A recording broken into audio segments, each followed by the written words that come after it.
Boa noite, Renato. Parabéns pela classificação. Passagem, vendo mais uma semifinal de Copa do Brasil. E, Renato, o que pode se dizer de um jogo que foi o terceiro confronto assim, bem próximo, contra o mesmo adversário, e é o que pareceu. Foi aquele que, mesmo jogando em casa, é verdade que em condições ruins de gramado, não era ideal, mas foi aquele que teve mais dificuldade e teve necessidade de ir para os pênaltis quando se esperava, não que fosse tranquilo, era um jogo decisivo, mas que seria um encaminhamento melhor em função do que o próprio Grêmio já tinha feito nos jogos anteriores. O que aconteceu? Boa noite. Não, aconteceu que não existe favoritismo, né? Era uma quarta de final da Copa do Brasil. É mais um exemplo que o Bahia não vem bem no Campeonato Brasileiro, mas isso não quer dizer que nós iríamos ter um jogo fácil. Na Bahia foi também bastante pegado, da mesma forma que foi hoje. As duas equipes buscaram o gol o tempo todo, tivemos a oportunidade de sairmos na frente, desperdiçamos a penalidade. Fizeram aquele gol nos descontos no primeiro tempo, isso dá uma tranquilidade maior para eles. Acertamos algumas coisas no intervalo do jogo. Colocamos a equipe um pouquinho mais ofensiva ainda, mais que já estava no segundo tempo, conseguimos o gol de empate. As duas equipes continuaram tendo situações de gols. Foi para os pênaltis, nós vencemos. E no domingo também nós tivemos uma decisão, um jogo muito pegado, corrido, contra o Botafogo. Quando o Bahia já tinha jogado no sábado, tiveram 24 horas a mais de descanso, e isso faz uma diferença muito grande, até porque nós jogamos num campo hoje bastante pesado, os jogadores sentiram bastante, e eu acho que o mais importante de tudo foi que a gente conseguiu a classificação. Esse é o nosso objetivo. É mais uma prova, volta a repetir, não tem jogo fácil não, seja em casa, seja fora. As dificuldades sempre a gente vai encontrar, mas os adversários também encontram dificuldades quando enfrentam a equipe do Grêmio. Nós somos mais felizes do que eles hoje nos pênaltis. O Chapecó fez duas grandes defesas. E é isso. O que aconteceu é isso. Então, mais uma vez, volto a falar para vocês, não importa a colocação de uma equipe no Campeonato Brasileiro. Uma Copa do Brasil, seja quartas, oitavas, semi, uma final, uma partida sempre de 180 minutos, até porque financeiramente para o clube é uma bolada muito grande. Então, muitas vezes as equipes se entregam ainda mais nessa competição, porque além da parte financeira, você conquistando a Copa do Brasil te dá uma vaga na Libertadores, que é o caminho mais rápido. Então, por isso que ninguém quer perder, ninguém dá facilidade para o adversário. Mas da mesma forma que eles lutaram, nós lutamos também. Então, eu gostei da minha equipe, não tanto no primeiro tempo. A gente deu muito espaço para a equipe do Bahia criar. E também na marcação. Mas no segundo tempo a gente corrigiu bastante coisa, melhoramos, tivemos as oportunidades, inclusive, de sairmos com a vitória nos 90 minutos. Não deu, mas tudo bem, é assim mesmo, é sofrido, mas sofrido é bom. Renato, o Grêmio, né, o Chapecó saiu bastante emocionado depois dos pênaltis, né? Queria que você falasse da importância dessa decisão de pênaltis para ele e da forma como aconteceu, né? O Grêmio está muito bem servido de goleiros. Temos o Chapecó, temos o Breno, temos o Adriel, temos o Felipe, 4 goleiros jovens. E eu tenho confiança em todos eles.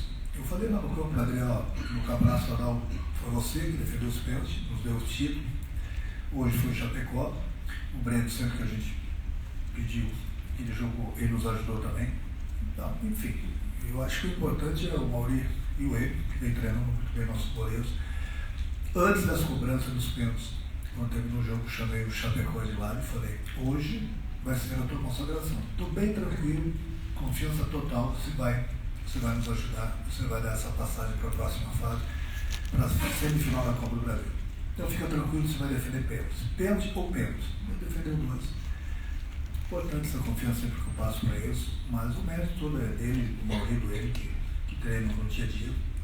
A gente sempre procura passar uma experiência nova para eles e fala muitas vezes de que maneira o adversário vai bater os pés. Mas os méritos todos foram do Chapecó merecido, ele precisava de uma atuação. Ele vem jogando bem, ele vem jogando bem, da mesma forma que vinha o Adriel e o Breno.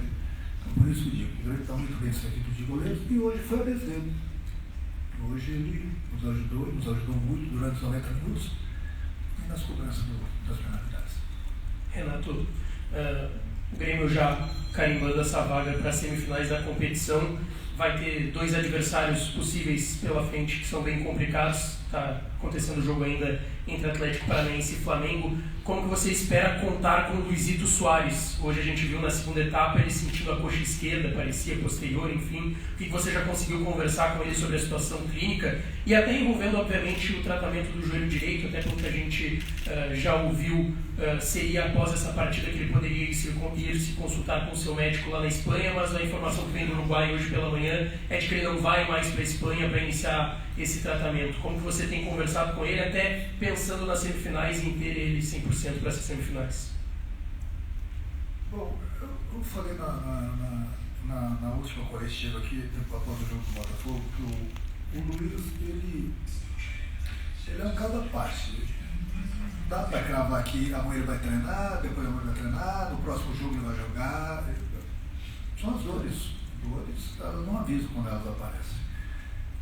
Ele não vai mais viajar, eu já tinha falado com ele lá na Bahia ainda, que ia ter essa parada e que nós não iríamos jogar contra o Corinthians, se ele quisesse aproveitar a ida dele para Barcelona, para consultar com o médico dele, deixei ele bem à vontade, da mesma forma que o clube deixou ele bem à vontade, ele preferiu não viajar.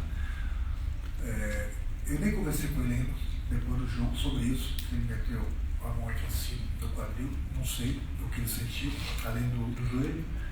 Mas é um jogador que falo, eu entendo com ele, converso com ele diariamente, até porque o nosso próximo jogo é daqui 10 dias contra o Atlético Mineiro, no outro sábado. Então lá tem tempo para conversar com ele, vamos ver qual o tipo de lesão que ele sentiu, vamos ver as dores, enfim. O Soares, você não tem que me perguntar do Soares todo jogo, toda após a partida, porque é uma incógnita. É uma incógnita. A gente não sabe. As dores não avisam quando aparecem, então não adianta. Ele pode sentir 2, 4, 5 dias e chegar no dia do jogo e jogar. Aí você vai achar que a gente está mentindo para vocês. Ele é uma incógnita. Aí são as dores. Né? As dores é com ele e a conversa que eu sempre tenho com ele. Renato, boa noite. Hoje o Vina se despediu do elenco e um nome que você inclusive já citou em entrevista que atua nessa função dele é o do Luan. Você encaminhou outras conversas com ele, a que pé está essa situação e o Iturbe pode jogar na posição do Vina? Eu ainda vou conversar com o Juan, eu prefiro chamar de Juan. Ele joga em 2, 3 posições, mas ele está readquirindo a forma física dele, nesses 2 jogos aí. Ele chegou nesse tiroteio aí, nesse vulcão todo aí, não deu tempo para conversar direito com ele. Nós fizemos o jogo contra o Botafogo e hoje a decisão, então dei mais atenção para o grupo, para os jogadores que vinham jogar. Agora sim, com calma, vou conversar com eles, saber realmente qual é a posição que ele gosta de jogar. Enfim, a gente trouxe o Juan, mas nós já perdemos aí 3, 4 jogadores e agora é hora de repor. Agora é hora de recolocar jogador no grupo. Agora a janela abriu. Nós já precisamos de reforços, eu tenho conversado bastante com o Guerra, com o Luiz, com o Antônio, a gente pensa igual, a gente troca ideias, mas nós perdemos aí nos últimos 30 dias, nós perdemos 4 jogadores. A gente tem que repor. A gente está trabalhando com 10, 12, 14 garotos. Os garotos você tem que soltar na hora certa, não adianta você dar responsabilidade para ele num jogo pesado que daqui a pouco você vai queimar o garoto. Eles nos ajudam? Sim, nos ajudam bastante. Gosto de trabalhar com os garotos? Precisamos anos de reforço. Agora, com a saída desses jogadores, tem que repor, porque o nosso grupo está ficando com pouca gente.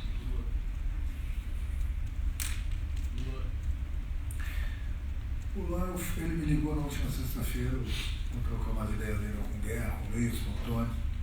Eu não rodo no clube, eu simplesmente opino. Como era no caso do Juan, a gente está nesses 2 jogos importantíssimos, o de sábado, o de domingo contra o Botafogo de hoje. Amanhã a gente vai voltar, amanhã depois conversar.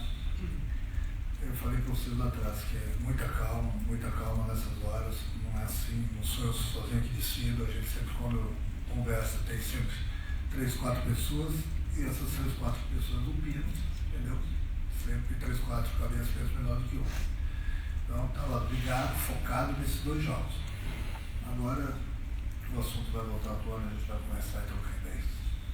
Renato, você falou sobre o primeiro tempo que o Grêmio deu um pouco de espaço para o Bahia acabou saindo na frente. E hoje foi um jogo atípico, porque chega para um horário, a partida acaba atrasando, e aí tinha quase uma hora aquele meio tempo de ter o jogo de não ter. Como é que o treinador mantém o time concentrado para o jogo, para uma decisão, como foi hoje, que o Grêmio precisava fazer o gol para buscar essa classificação, e depois, né, para mudar a ação da partida com um gramado diferente, com um time em desvantagem? São situações que aparecem, né? Infelizmente começou aparecendo durante o dia muita chuva, falando do ciclone, o ar no campo ver se tinha condições ou não. O futebol fica muito nivelado por baixo, no momento que você tem um campo encharcado do jeito que está. Depois da chuva parou, a drenagem praticamente sugou toda a água, mas o campo estava sem dúvida alguma pesado, mas estava em condições de jogar. É lógico que a gente preferiu o campo seco, mas são dificuldades. O Bahia estava querendo jogar, a gente estava trocando ideias, o Grêmio também queria jogar, mas naquela situação ficava um pouco difícil. Aí parou a chuva, melhorou o campo, melhorou o empate, né? A água foi sugada. Jogamos o campo pesado, a vantagem toda foi do Bahia, porque eles tinham jogado no sábado e nós jogamos uma final praticamente aqui no último domingo, um jogo bastante corrido contra o Botafogo. Então eles tinham essa vantagem. Mas acho que no final terminou tudo bem, nós conseguimos o nosso objetivo, sofrido, mas é assim mesmo. Futebol é assim mesmo, não pensa. Enquanto o giro não apitar, as coisas podem acontecer.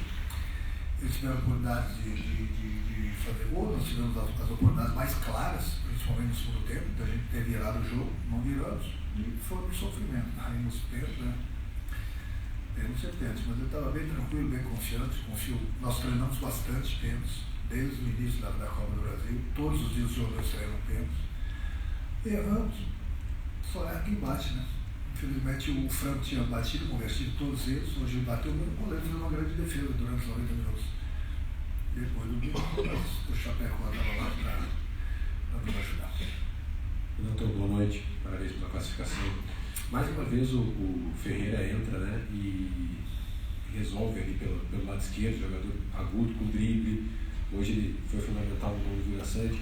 Tem esse jogador bem agora com uma sequência, faz tirar o pé na corrida por um jogador por aquele lado, eu digo em termos de contratação, e de repente priorizar, mudar o foco para uma outra posição que o Grêmio também esteja precisando? Porque você falou muito, né, nesse jogador agudo pelo lado do campo. Com o Ferreirinha bem tendo sequência, dá para mudar um pouco o foco e ir para outra posição?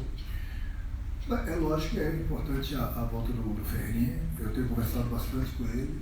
A gente tem soltado ele aos poucos, porque a gente tem que tomar cuidado com a lesão dele, para que ele não volte a sentir. Tanto é que eu converso, eu falo para ele, você sempre vai entrar nos próximos jogos no segundo tempo, porque você ainda não está 100%, e aí você pega o adversário sempre com 40%, 50%, 60% das condições. Se você começar um jogo, você não está pronto ainda, e o adversário está 100 por hora, o adversário vai levar essa vantagem. E no momento que você cansar, o adversário não vai estar cansado. Então a gente tem procurado, eu tenho procurado lançá-lo no segundo tempo, que pega já o adversário um pouco mais cansado, muitas vezes com mais espaço. Agora, eu sempre gosto, sempre falei jogador de 1 para 1. Aí você vai me perguntar, estou satisfeito só com o Ferreirinha? Quem tem, não tem nenhum. Não é só de uma posição, qualquer posição. Se você tiver um jogador só numa posição, você não tem nenhum. Porque vai acontecer alguma coisa com ele uma hora. Não só com o Ferreirinha, qualquer outro jogador. É um cartão, o terceiro amarelo, é um vermelho, é uma lesão, e aí? Então aí bate o desespero. Você tem que ter sempre 2 jogadores no mínimo para cada posição. Estamos procurando jogadores de Beraba? Sim, nós estamos procurando. Então é por isso que tem a janela, por isso que a gente tem que trocar de ideia. Mas não é fácil. Você encontra às vezes um jogador, eles pedem um absurdo por ele, fica inviável para o clube. E além de tudo, não é só quando você encontra ele é caro. Muitas vezes quando ele não é caro, você não encontra o jogador. Está difícil encontrar os jogadores que a gente precisa, das qualidades que a gente quer, com as características. Está difícil hoje encontrar os jogadores. E muitas vezes você precisa apostar. E a aposta ela pode dar certo como pode dar errado. Renato,